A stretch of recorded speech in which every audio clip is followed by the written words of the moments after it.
the committee. And I also happened to be at that time the Minister for Education. Sure. And I'm grateful to Nana Addo Kufuor for giving me that opportunity to lead a charge in the establishment of the university. I remember the day we went to cut the salt and began looking at how this university can come alive. And I'm also grateful to the Minister for Education for not changing the name of the university.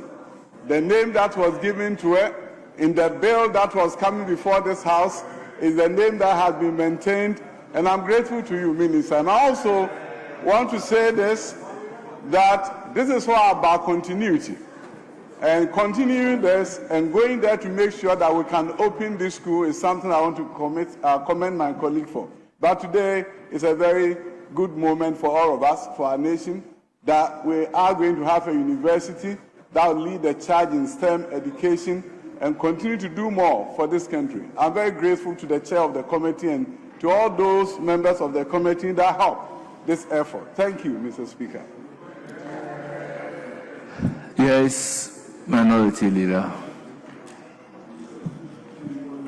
Speaker, let me thank you for the opportunity to add my voice to this important legislation. Mr. Speaker, as my colleagues have said, my duty basically is to sum up the views of the minority on this important bill. Mr. Speaker, the minority stands in support of the principles of establishing the University of Engineering and Agricultural Sciences. Our country's development future depends on engineering capacity, agricultural innovation, and technical expertise. And we are proud to have championed access to higher education across this republic. But, Mr. Speaker, support for a principle is not a blank check for a flawed bill. It is precisely because we want this university to succeed that we stand here today to demand it to be properly constituted, properly funded, and properly accountable. Mr. Speaker, why do we raise concerns in spite of our support for the bill? One, Mr. Speaker, not too long ago, we were informed that His Excellency the President had assured the people in Volta region, particularly those in the enclave where Ohawu Agric College is situated, that it was going to be a full university. It was going to be upgraded to a full university with the necessary legislation. Mr. Speaker, we also had a statement from Honorable Edem Agbana, which statement a referral was made to the Education Committee to consider and report for further referral to the Ministry of Education. Mr. Speaker, having gone through the report and the bill itself, I don't see anywhere that Ohawu Agric College is mentioned. However, in the minister's submission, he indicated that Ohawu Agric College is going to be one of the campuses. But, Mr. Speaker, the report does not capture that. More so, the report is saying that there would be only 3 campuses as indicated in the original bill, and any other campus would have to be approved by GTEC. Mr. Speaker, there are 2 issues here. One, the safe landing that the Minister of Education is providing is not captured. 2, Mr. Speaker, the issue is not about making Ohawu a campus. The issue is about the assurances given to the chiefs and the people there that that part of the Volta region where Ohawu Agric College is, we need to create a space for economic growth. And Mr. Speaker, in creating that space for economic growth, we are not only looking at the student population, but the entire value chain.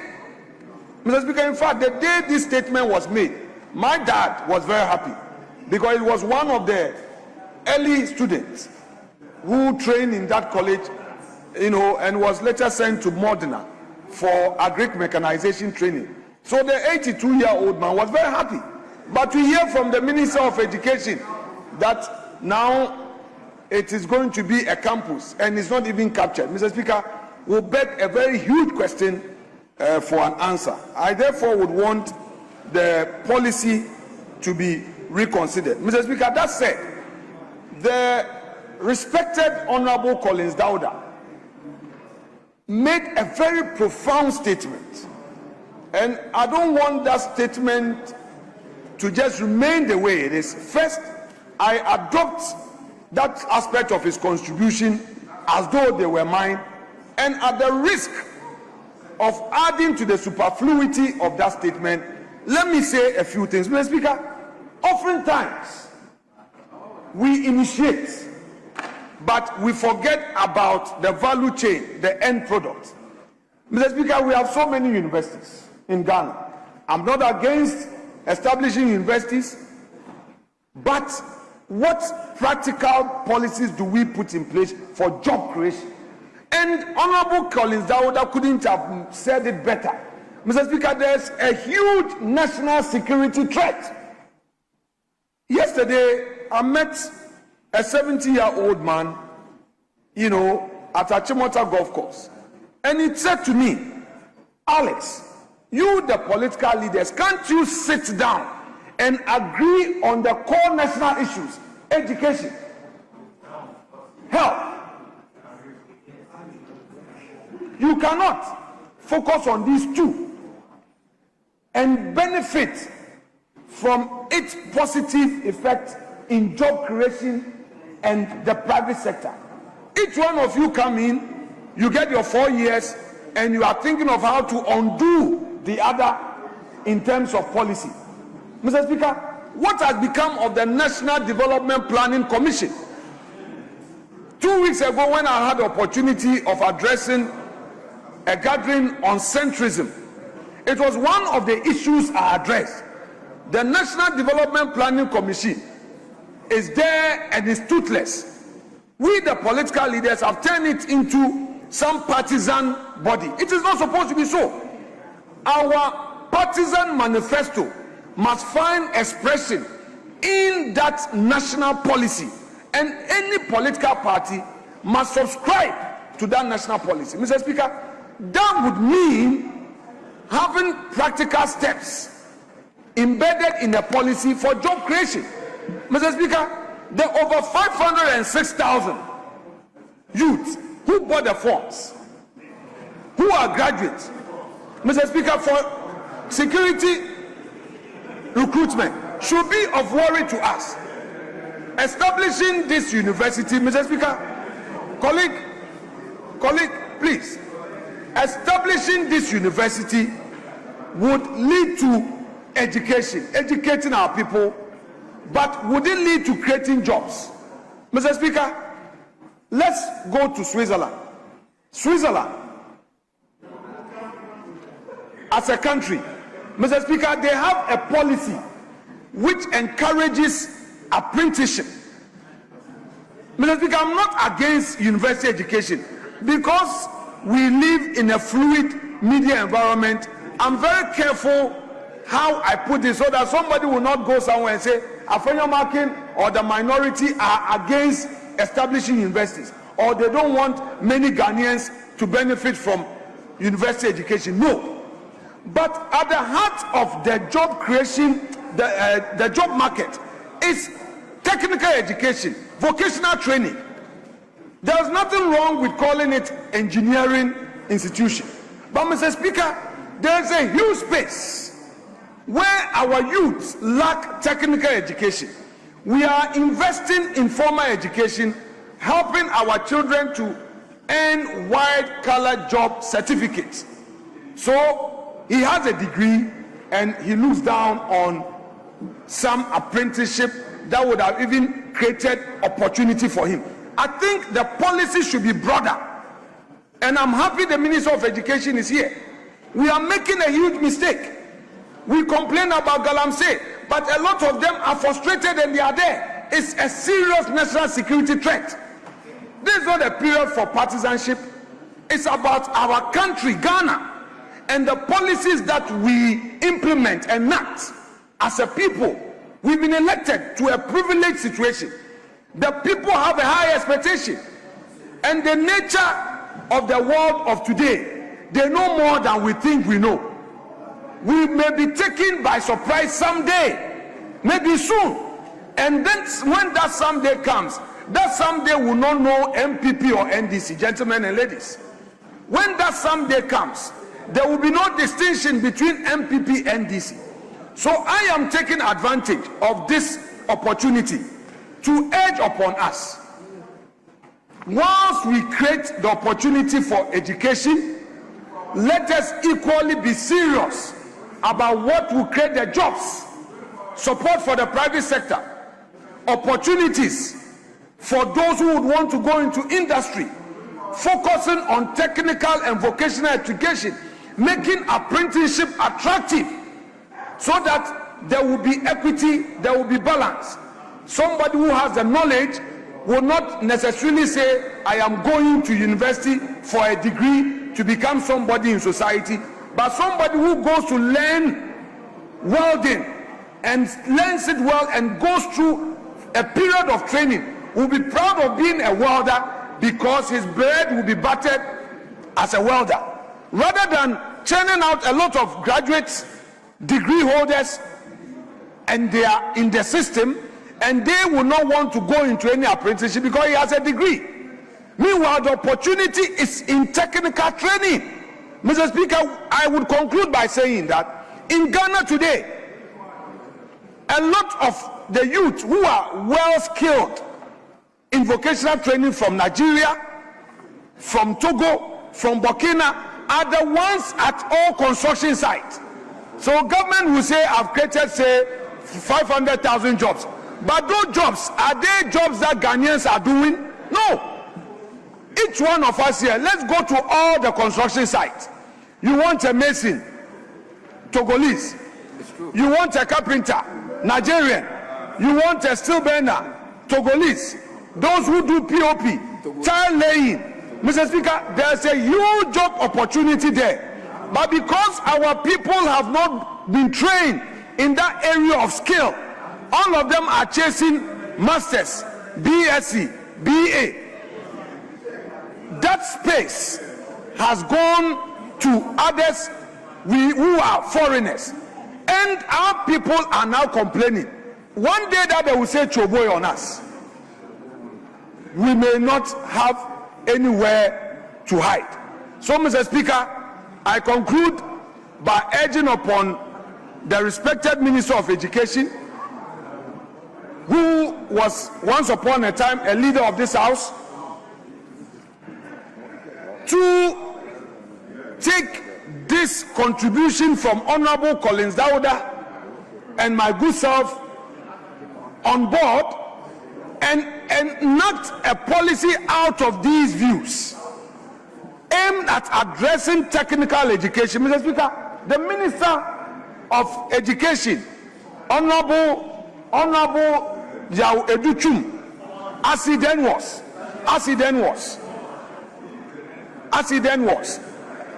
had taken steps in STEM education, and he took steps to equip over 48 vocational training institutions in Ghana.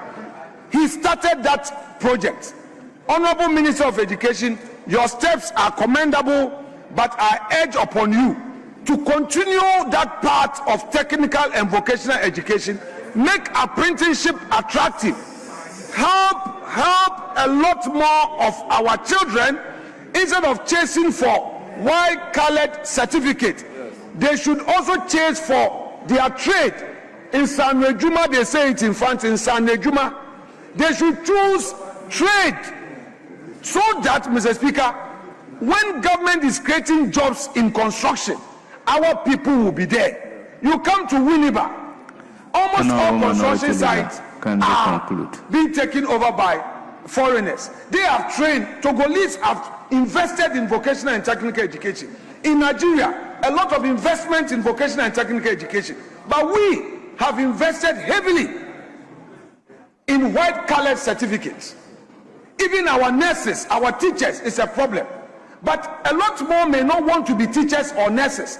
You cannot recruit all of them. But in the vocational and technical training sector, there's a huge opportunity, unlimited, that should engage our attention as we enact policies. Mr. Speaker, that said, I would want to thank you for this treasure space and pray that the minister will take these concerns on board at the consideration stage, which I pray it is not going to be rushed today. We, the minority, have some few concerns that would want to put forth to enrich this bill. But Mr. Speaker, this bill must not be rushed. We need time, we need to winnow so that the proper thing is done. We don't need to rush and say we are going for consideration today. We must not do that. We must winnow, look at it. The ranking member was not in the know. He just came, and then Mr. Speaker, although he attended the committee meeting this side of the house, we also have a technical backup for our committee. We need to meet our technical team, our technical advisors as a caucus, so that the necessary input could be made to enrich this bill. If we want to rush it, Mr. Speaker, the country will be denying that opportunity. Thank you so much indeed, Mr. Speaker. Yes. Speaker, let me conclude comments from members by thanking His Excellency the President for pursuing this matter and bringing this dream to fruition. And also, of course, the sector minister, through whose tireless efforts today we are here. Mr. Speaker, this journey was begun sometime in 2016, in October, November. And let the record reflect that it's taken us so long. But we are here, and we also hope that this will serve as a growth pool. Mr. Speaker, a growth pool simply means it has a capacity of attracting other businesses and industries to the area when the university is set up. Speaker, my understanding is that in respect of clause 3 of the bill, 2 campuses will be established in Kenyasi in the Ashanti region and at Trinsua in the Hafu region. Speaker, but the background information is that in the course of the stakeholder engagement, a delegation of chiefs were invited to participate from the Sutifi North traditional area. And so the decision of the ministry is that a campus of the University of Energy and Natural Resources, UNE in Sunyani, will be established in Kenyasi in the Sutifi North District. So in the Hafu region. So this university will have a campus in Trinsua, and the Kenyasi is not the Hafu one, but it's Kenyasi in the Ashanti region. But the Kenyasi for Sutifi will be amended to reflect that it's a campus from UNE. So all these traditional areas will be catered for in terms of establishment of campuses. Speaker, with this, we thank the committee for a good work done, and we hope that the consideration will be expeditiously done so the bill will be passed. I thank you for the opportunity. Members, at the conclusion of the debate, the question is as many as are in favor of the motion say aye. Those against say no. Honourable members, the ayes have it, the motion is adopted. An act to establish the University of Engineering and Agricultural Sciences and to provide for related matters. Honourable members, the University of Engineering and Agricultural Science Bill 2025 is duly read for the second time.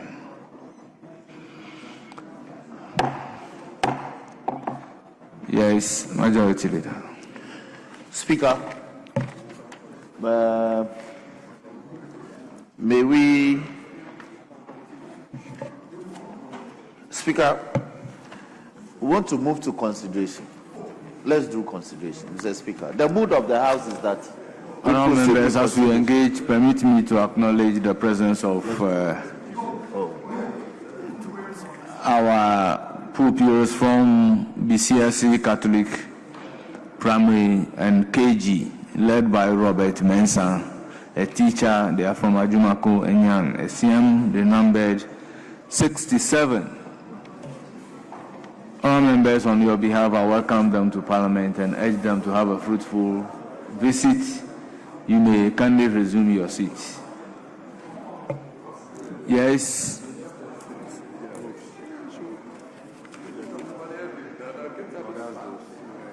Yes.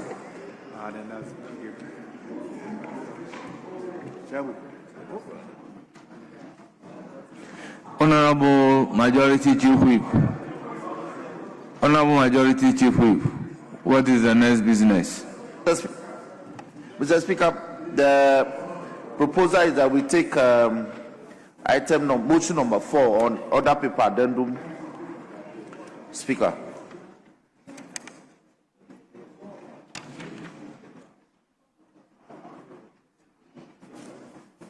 Yes. Speaker, I'm quite sure that in my submissions, I was very unequivocal. I had expressed the views of this side of the House on this every now and then. The pensions for ration of bills by the majority. Mr. Speaker, in principle, this is a good legislation. You want to set up a university, we support you. But we are saying that allow Parliament to enrich the bill so that when the law is passed, it will stand the test of time. Mr. Speaker, the Majority Chief Whip cannot bulldoze his way through. The Minister of Education is a very respected member of this House. A lot of us took notes. Whenever he was speaking, we were taking notes those days. And we know his love for parliamentary procedure. Mr. Speaker, and above all, scrutiny. He is a master of scrutiny. How can you bring his bill and you say we should rush it today? Mr. Speaker, do not fall into that temptation. Do not fall into that temptation. It is a whole valley made up of a shadow of confusion that they want to push you into that valley. Mr. Speaker, do not fall. Let us not proceed with this application for leave to move into consideration. In any event, look at your back. Look behind you. How many people? You're 189. How many people do you have to proceed on such an important law? You are not even up to 50. You must first have the ability to motivate your back before you embark on such a path. Minority Leader, my suggestion is that we should take... Mr. Speaker, I'm concluding. But we can be very magnanimous with you on this matter. You can start, because I just ferried the amendment of the caucus to the table office because we are just seeing it. So we can manage the situation. Mr. Speaker, we are not litigants, we are not obstructionists, we are constructive. We are. You won't have your way. Majority Chief Whip, you will not have your way. This mighty minority, you have your way. Because you don't even have your numbers. You don't. You have nothing. You have your way. Even recruitment, common recruitment, you can't take care of your members. You can't take care of your members. You only call them into meeting when we strike. So we strike so that you take care of them. That's what I'm doing. You can't take your back for granted. Mr. Speaker, so we will take 1 or 2 clauses. Ministers agree, we'll take 1 or 2 clauses. When we were few, you thought you have your way. You won't. We'll just take 1 or 2. Motion numbered for yes, on order paper. Yes, Mr. Speaker. But they themselves should second. We will Minister not second. Carry your own cross. Education. Mr. Speaker, I beg to move that notwithstanding the provisions of Order 1691 of the Standing Orders, which requires that when a bill has been read a second time, the bill shall pass through a consideration stage, which shall not be taken until at least 2 sitting days have lapsed. The consideration stage of the University of Engineering and Agricultural Sciences Bill 2025 may be moved today. I so move, Mr. Speaker. Motion move. Any seconder? Mr. Speaker, I second the motion. Motion moved and seconded. It is for the consideration of the House. This is a procedural motion. As many as are in favor say aye. Those against say no. The ayes have it. The motion is accordingly adopted. Now, the University of Engineering and Agriculture Science Bill 2025 is at consideration stage.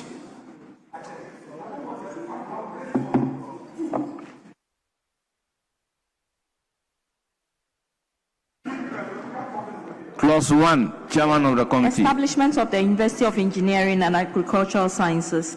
Chairman of the Committee. Mr. Speaker, there is no proposed amendment. It is for the consideration of the House. Honourable members, any proposed amendment?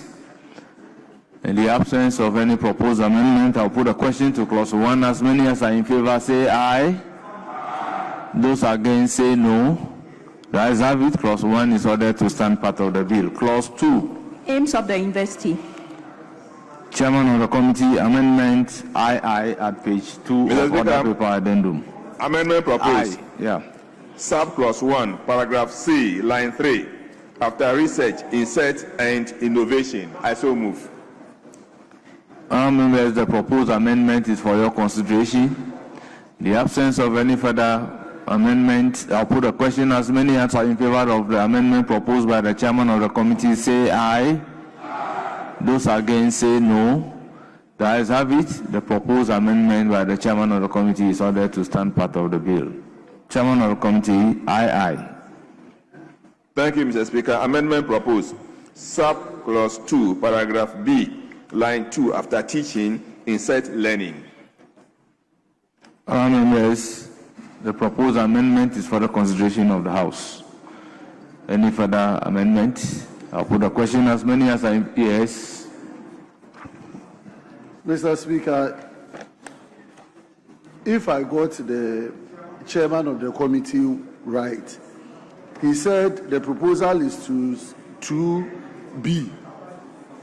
And he said after teaching, we should insert learning. Yes, so if you put learning there, it is not correct, unless you do end learning. So the proposal should be teaching and learning. So the session should be end learning. Yes, honourable member, you are right. I'll put a question. As many as are in favor say aye. Those against say no. The ayes have it. The proposed amendment is ordered to stand part of the bill. After teaching, insert, and learning. I'll put a question on entire clause 2. As many as are in favor of clause 2 as amended standing part of the bill say aye. Those against say no. Honourable members, clause 2 is ordered to stand part of the bill. Clause 3. Campuses of the University. Chairman of the committee. Mr. Speaker, amendment proposed, clause 3, subclause 2, paragraph A, delete and insert the following. Ohabu in the Volta region. I so move. It is for the consideration of the House. Members, I'll put a question. All those in favor say aye.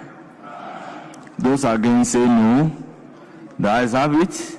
The proposed amendment to clause 3 is ordered to stand part of the bill.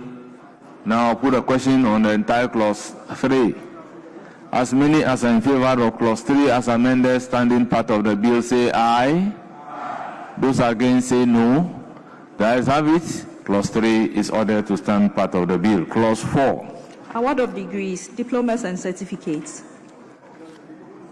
Chairman of the committee.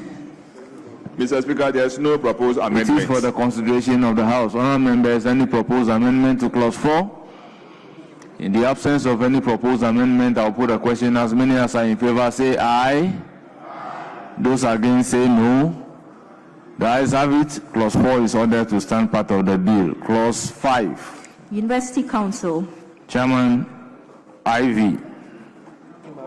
Mr. Speaker, proposed amendment. Clause 5, sub-clause 1, paragraph D, sub-paragraph V, delete and insert the following new paragraphs as advertised. I so move. Honourable members, the proposed amendment is for your consideration. Yes. Deputy Minister for Education, I thought you are on your feet to propose an amendment. I'll put a question. As many as are in favor of the amendment proposed by the chairman of the committee say aye. Those against say no. Honourable members, the ayes have it. The proposed amendment by the chairman of the committee is ordered to stand part of the bill. All other members of parliament, please kindly resume your seats so that when somebody is up to contribute, we know. Yes. Mr. Speaker, I want to propose an amendment to clause 5. Yes. Mr. Speaker, clause 5, 1C. 3 other persons nominated by the president, at least one of whom is a woman.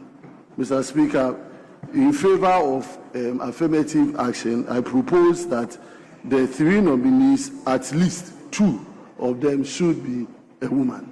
I so propose. Move, Mr. Speaker. Well, honourable members, it's for your consideration. But for me, there is existing rendition can make all the 3 a woman. But the minimum limit is this thing. Even all the board members can even be women. So that's why the word is at least. It doesn't mean that 2 or 3 cannot be a woman. That is the meaning that I'm gathering. So all the 3 can even be women. So you just set in. Okay, Mr. Speaker. Yes. Let me abandon the. Very well. Chairman moved amendment number V to clause 5. Mr. Speaker, amendment proposed. Clause 5, sub-clause 1, paragraph D, sub-paragraph VII, delete and insert the following new sub-paragraphs as advertised. I so move. Honourable members, it is for your consideration. I'll put a question in the absence of any further amendment. Those in favor say aye. Those against say no. The ayes have it. The proposed amendment is ordered to stand part of the bill. Chairman VI. Mr. Speaker, amendment proposed. Sub-clause 1, paragraph D, sub-paragraph IX, line 1, after university insert, who is not a member of staff of the university. I so move. It is for the consideration of the House. Honourable members, I'll put a question. As many as are in favor say aye. Those against say no.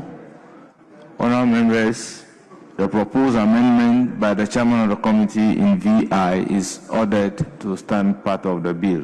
Yes, Chairman VII. Amendment proposed. Sub-clause 5. Clause 5, sub-clause 1, paragraph D. Insert the following new sub-paragraph as advertised. I so move. Honourable members, it is for your consideration. I'll put a question. As many as are in favor of the proposed amendment by the chairman of the committee say aye. Those against say no. The ayes have it. The proposed amendment is ordered to stand part of the bill. Now I'll put a question on clause 5 as variously amended. Those in favor say aye. Those against say no. The ayes have it. Clause 5 is ordered to stand part of the bill. Clause 6. Functions of the council. Chairman of the committee. Mr. Speaker, amendment proposed. Clause 6, paragraph 1. After decision, delete maker and insert body to read decision-making body. I so move. Honourable members, it is for your consideration. In the absence of any proposed amendment, I'll put a question. As many as are in favor of the proposed amendment by the chairman of the committee say aye. Those against say no. The ayes have it. The proposed amendment to clause 6 by the chairman of the committee is ordered to stand part of the bill. I will put a question on the entire clause 6. Those in favor say aye. Those against say no. The ayes have it. Clause 6, as amended, is ordered to stand part of the bill. Clause 7. General powers of the council. Chairman of the committee. Mr. Speaker, there is no proposed amendment. It is for the consideration of the House. Honourable members, any proposed amendment to clause 7? In the absence of any proposed amendment, I'll put a question. As many as are in favor say aye. Those against say no. The ayes have it. The clause 7 is ordered to stand part of the bill. Clause 8. Tenure of office of members of the council. Chairman of the committee. Mr. Speaker, there is no proposed amendment. It is for the consideration of the House. Honourable members, any proposed amendment? In the absence of any proposed amendment, I'll put a question. As many as are in favor of clause 8 standing part of the bill say aye. As many as are in favor of clause 8 standing part of the bill say aye. Those against say no. Honourable members, the ayes have it. Clause 8 is ordered to stand part of the bill. Clause 9. Meetings of the council. Chairman of the committee. Mr. Speaker, clause 9, amendment proposed. Subclause 2, delete 9 and insert 11. I so move. It is for the consideration of the House. Honourable members, any proposed amendment? In the absence of any proposed amendment, I'll put a question. As many as are in favor of clause 9 standing part of the bill say aye. Those against say no. Honourable members, the ayes have it. Clause 9 is ordered to stand part of the bill. Yes. Speaker. Yes. Speaker, my brother opposite me had a discussion that in view of some intervening matters, we should do only 4 clauses. Mr. Speaker, these were his words, and I relied on same and informed my side. Mr. Speaker, he shouldn't resolve. This is the understanding we had. We also have some amendment. Please, Eche, this is what we've agreed. Please, let's be doing just that.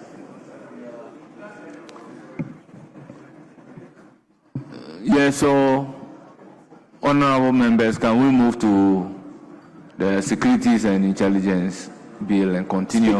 Speaker, indeed, yes. The consideration. Indeed, yes. We may conclude this one and take the Securities Bill and Intelligence Bill. So we pause this one here. Mr. Speaker. We pause this one here. Yes. Yes.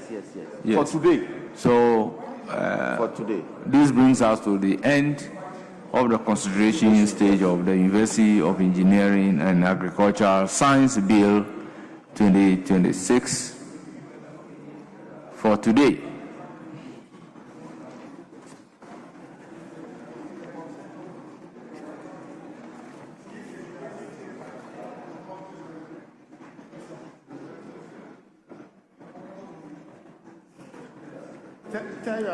Speaker, we take item number 23 on the substantive order paper.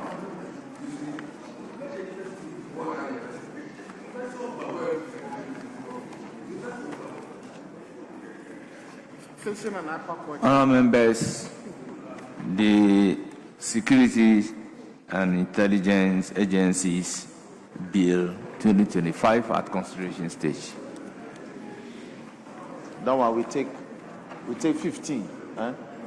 Jerry, we do 20 clauses.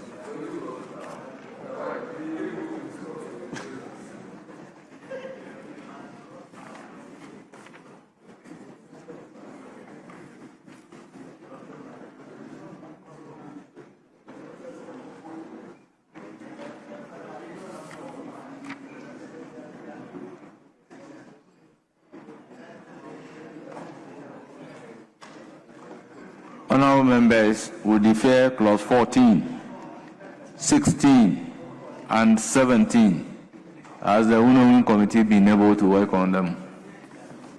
Speaker, no. So they will remain deferred. Very So well. we'll make progress with the unconsidered clauses in this matter. Very well. So we are moving on to clause 21. Investigation of complaints. Chairperson of the committee.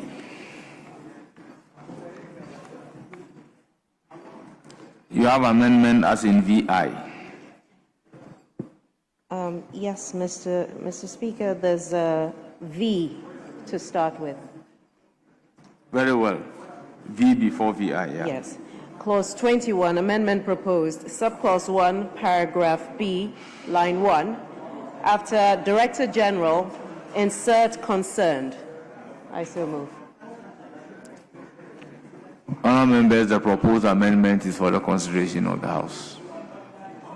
I'll put a question. As many as are in favor say aye. Those against say no. The ayes have it. The proposed amendment is adopted.